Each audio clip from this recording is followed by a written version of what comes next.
Bismillahirrahmanirrahim. Assalamu alaikum. Welcome to Noor School and College Mansehra. Dear student, in the last lecture we have discussed about suspension and second last lecture we discussed about solution.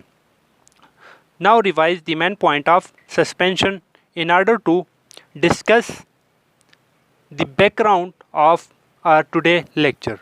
So what is suspension? Suspension are heterogeneous mixture of undissolved solute in a given solvent. What is heterogeneous mixture? Heterogeneous mixture are those mixture which does not have uniform composition. We also discussed that particles of solute are bigger in size of suspension and can be seen with human eye. We also discussed that particles of suspension settle down if undisturbed for some time. Example are chalk, particle in water, sand in water. Fourth point, particle of suspension can be separated by the process of filtration. With the help of filtration process, we can separate the particle of suspension from a given solvent. We also discuss about some of the example of suspension which we are using in our daily life, like paint, blood, carbonated drinks, medicines and juices. Now student, we see that some of the substance when we dissolve in water it produce solution, while some of the substance when we dissolve in water it produce suspension. Why this happened? So in this lecture we discuss about the solution formation and suspension formation concept according to the particle model of solution. So in this lecture we discuss about the particle model of solution. What is particle model of solution? Why we need to study the particle model of solution? We need to study the particle model of solution in order to understand why some substance forms solution and why some substance does not dissolve in a solvent and form suspension. So let's see. Student, we know that जितने भी आपके पास matter होते हैं वो small particle से बने होते हैं जिनमें एटम्स, आयन और मॉलिक्यूल्स आ जाते हैं. All matter is made up of small particles such as atom, ions और molecules. Particle model theory, particle model of solution can easily explain with the help of particle model theory. बच्चों, particle model of solution को समझने के लिए हमें सबसे पहले particle model theory को समझना ज़रूरी है. तो particle model theory क्या कहता है या ये किस चीज़ को explain करता है? particle model theory ये explain करता है कि matter का जो और substance के साथ कैसा इंटरेक्शन है.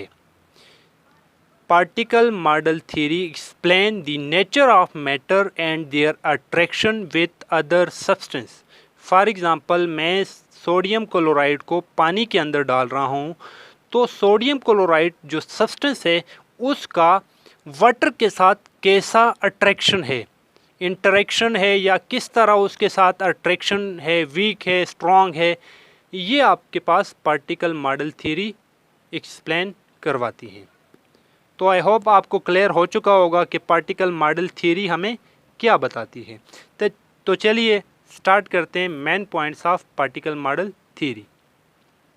First main point of particle model theory are all matter is made up of small particles. जितने भी मैटर हैं बच्चों आपके पास स्मॉल पार्टिकल्स से मिलके बने होते हैं. स्मॉल पार्टिकल्स एटम हो सकते हैं, आयन हो सकते हैं या मॉलिक्यूल्स हो सकते हैं. Second main point of particle model theory are matter जितने भी होते हैं, मैटर के जो पार्टिकल्स होते हैं बच्चों, ये ऑलवेज मोशन में होते हैं. The particle of matter are always in motion.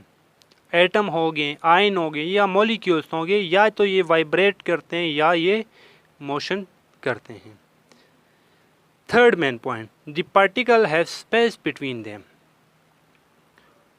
I hope मैंने मेरे ख्याल सेकंड या थर्ड यूनिट के बारे में आपको बताया था कि जो मैटर्स होते हैं, 3 तरह की मैटर्स जो आपने पढ़ी हैं, सॉलिड, लिक्विड एंड गैसेस। इनमें सॉलिड में कम स्पेस होता है, लिक्विड के अंदर थोड़ा ज़्यादा होता है सॉलिड से, और गैसेस में बहुत ज़्यादा होते हैं। तो वही बात यहाँ पर ये पार्टिकल मॉडल थ्योरी कह रही है कि आपके पास पार्टिकल्स के अंदर स्पेस होता है। फोर्थ मेन पॉइंट, जब कभी भी आप हीट देंगे मैटर को, तो वो पार्टिकल जो हैं आपके पास हीट की मदद से उनकी वाइब्रेशन या उनकी जो मोशन फास्टर हो जाएगी। बिल्कुल सिंपल पॉइंट है। जब कभी भी आप पार्टिकल्स, मैटर के पार्टिकल को हीट करेंगे तो वो उनकी वाइब्रेशन या उनकी मोशन फास्टर हो जाएगी। I hope the main point of particle model theory आपको क्लियर हो चुकी हैं। These are very very important for your exam. So आपने इन 4 पॉइंट को याद रखना है। उसके बाद student, the particle model theory जो है आपको सॉल्यूशन को बेस्ट तरीके से विजुअलाइज करने के लिए पार्टिकल मॉडल थ्योरी हमें एक बेस्ट मॉडल बताती है।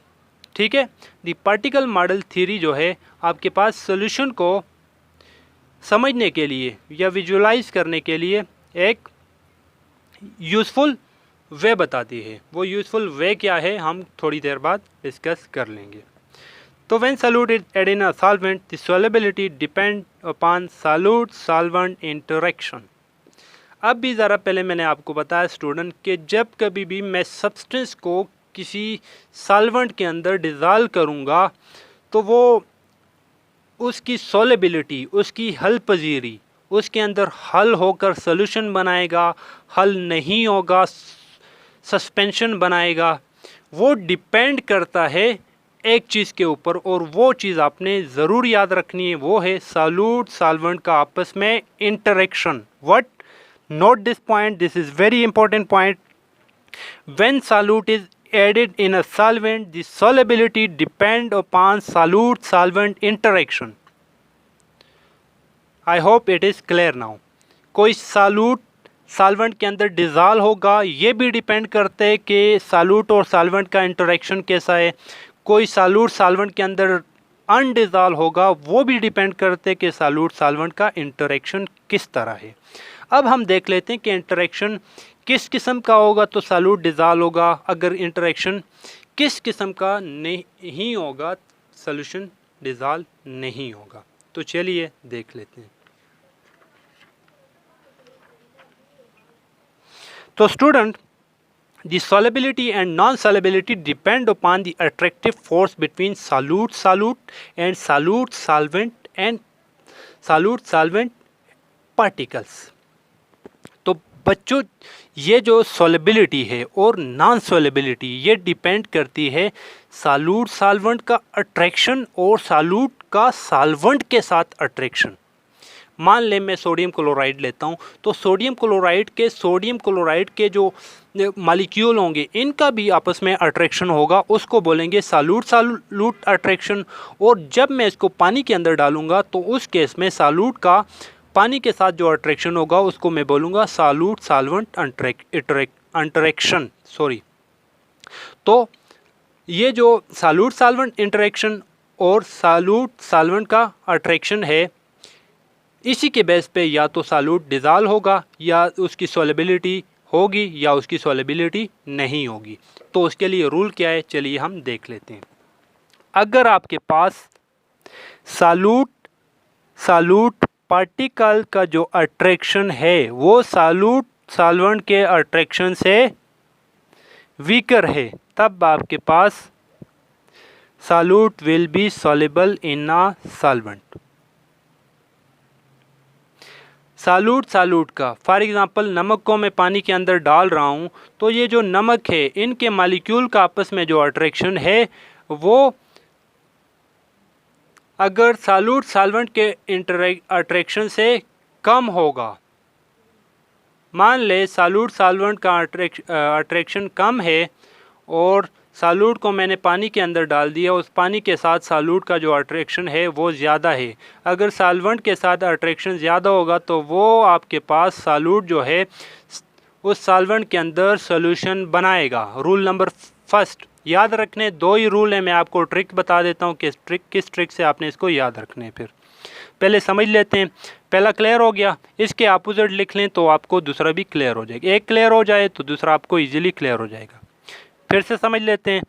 मान लें मैं नमक को पानी के अंदर डाल रहा हूँ, सोडियम क्लोराइड को मैं पानी के अंदर डाल रहा हूँ। सोडियम क्लोराइड के जो मॉलिक्यूल्स हैं उसका आपस में अट्रैक्शन है, और वो अट्रैक्शंस सालूट और साल्वेंट के अट्रैक्शन से अगर वीकर है तो मेरा सालूट उस साल्वेंट के अंदर डिज़ॉल्व हो जाएगा।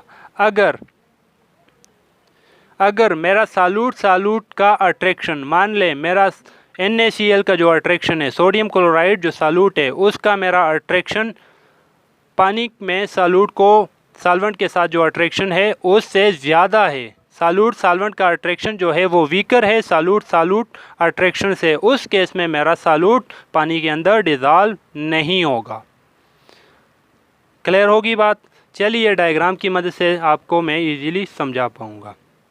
मान ले मेरे पास ये एक सॉल्यूशन है, सॉल्यूशन बना हुआ है, पानी के अंदर मैं डाल रहा हूँ NaCl।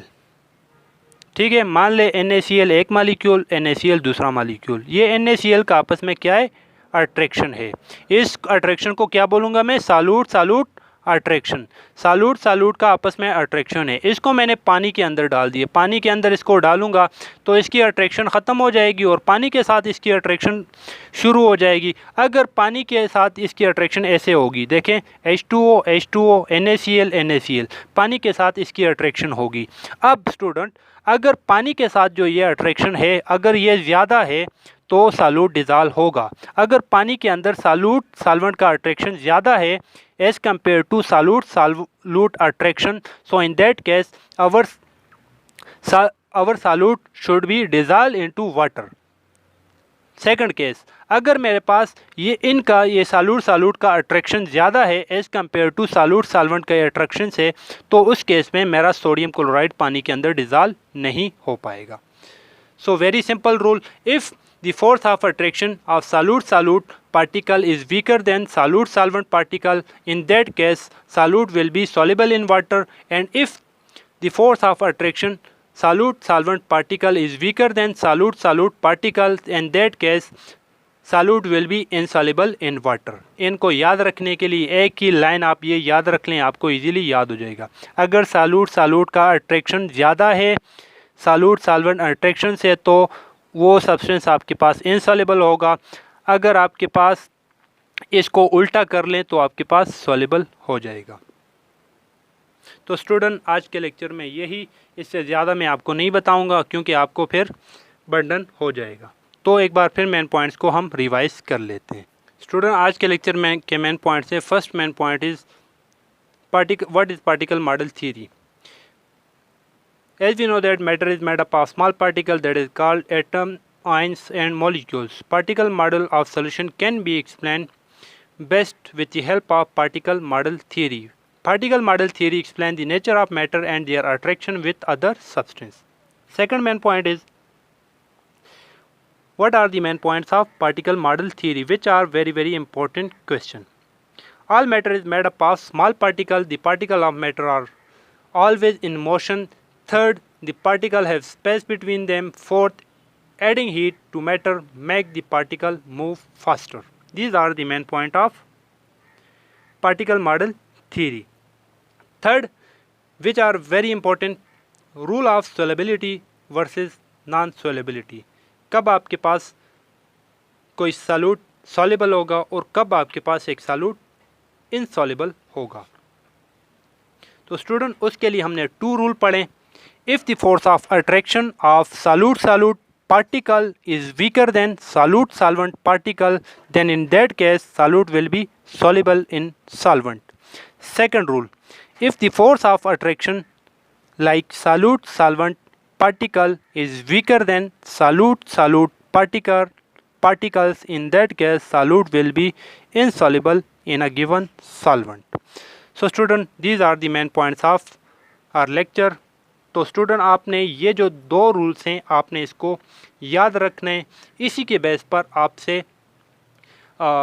MCQs में क्वेश्चन आ सकते हैं। आपसे कोई भी दो सब्सटेंस सॉल्यूट और सॉल्वेंट दिए जा सकते हैं और कहा जा सकता है कि इनमें सॉल्युबल होगा या नॉन सॉल्युबल होगा। फॉर एग्जांपल मैं आपको NaCl दे देता हूँ और वाटर दे देता हूँ कि ये सॉल्युबल होगा या नहीं होगा, और आपको ये भी बता देता हूँ कि अट्रैक्शन सोडियम क्लोराइड की इतनी है और सॉल्यूट और सॉल्वेंट का आपस में इतनी है, क्या ये सॉल्युबल होगा या नहीं होगा। तो उसके लिए आपको ये दो रूल आपके जहन में होने चाहिए, तब आप इसको सॉल्व कर सकते हैं। तो इस पर क्वेश्चन भी आ सकते हैं। आपने इन दो रूल को और पार्टिकल मॉडल थ्योरी के मेन पॉइंट को याद रखने हैं। ये दो पॉइंट्स आज के लेक्चर के लिए वेरी इंपॉर्टेंट है, point number 2 and point number 3। तो स्टूडेंट आपको होमवर्क ये है कि आपने टेबल साल्ट शुगर के अंदर डिज़ोल्व होता है, ऐसा क्यों होता है, आपने इसकी रीज़न देनी है। रीज़न आज के लेक्चर में प्रेजेंट है, तो उसको अपने वर्डिंग में लिख के उसका आंसर लिखना है।